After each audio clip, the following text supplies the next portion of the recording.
Jazzophile, une heure consacrée au jazz sur Radio Pays d'Hérault. L'émission de ce jour, dans la catégorie Disque du mois, s'attachera à vous faire partager des extraits de 4 albums parus entre novembre 2017 et février 2018. Ils ont en commun d'être des produits 100% français et de faire la part très belle à de jeunes guitaristes. Le jazz, c'est une façon de jouer de la musique avec liberté et inventivité. Et oui. Alors, pour terminer ce jazzophile consacré à de jeunes talents guitaristes qui viennent de sortir un album très récemment, eh bien, nous allons maintenant écouter des extraits d'un album produit à Montpellier par un trio montpelliérain dont le leader est le guitariste Philippe Oudinot.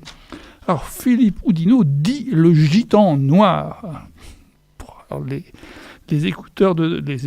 auditeurs de Jazzophile qui connaissent bien Montpellier et ses musiciens de jazz doivent comprendre l'allusion, parce que Philippe Oudinot est noir, mais il dit qu'il se comporte, et parce qu'il vit dans un quartier, il a grandi dans un quartier où il y avait aussi des gitans, et dit lui-même qu'il fait tout à la gitane, d'instinct.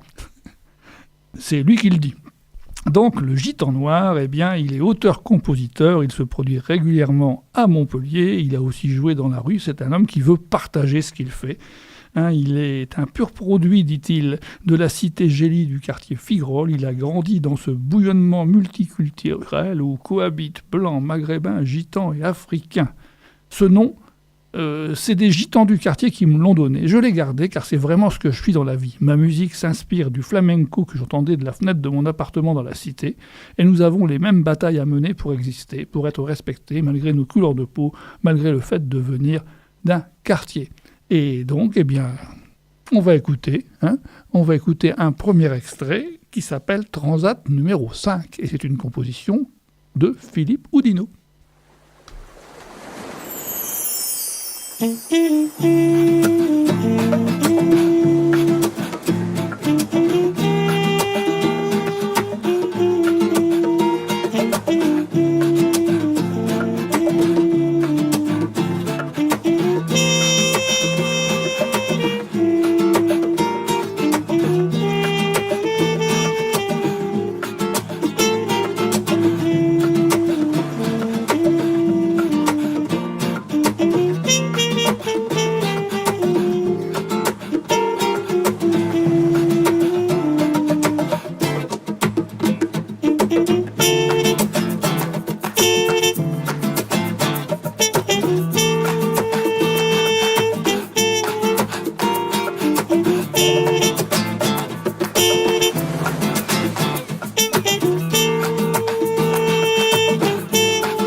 C'était Transat numéro 5, une composition de Filippo Dino qui est accompagné par Éric Tiercy à la trompette et Pierre Pagès aux percussions.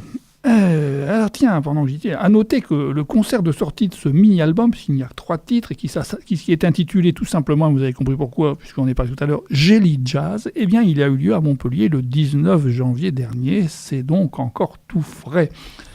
Je vais encore vous citer un peu notre musicien.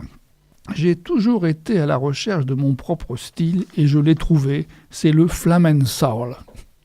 Alors, et bah oui, parce qu'effectivement, ça mélange ce qu'il joue, pas forcément le morceau qu'on vient d'écouter, qui est très finalement jazz et guitare quasiment espagnole dans son rythme, mais les percussions, elles seraient plutôt afro-cubaines, on pourrait dire. Donc c'est vraiment une musique très métissée aussi.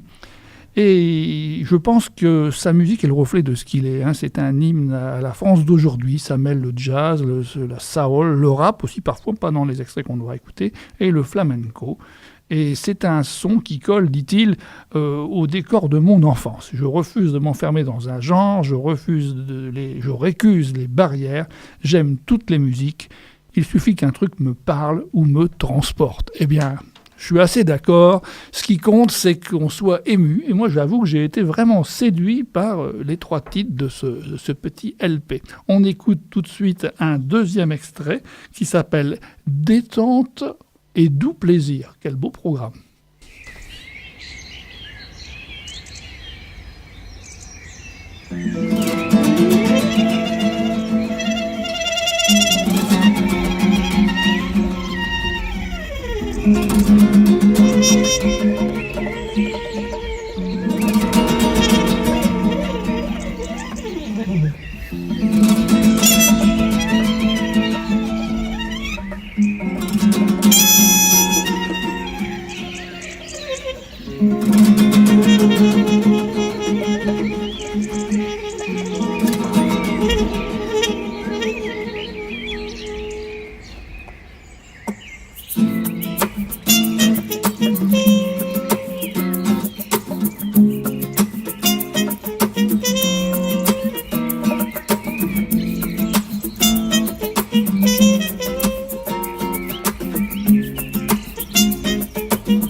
Voilà, c'est la fin de ce jazzophile consacré à des musiciens français qui pratiquent un jazz ouvert à de multiples influences et qui exploitent chacun à leur manière toutes les possibilités de la guitare, des guitares devrais-je dire.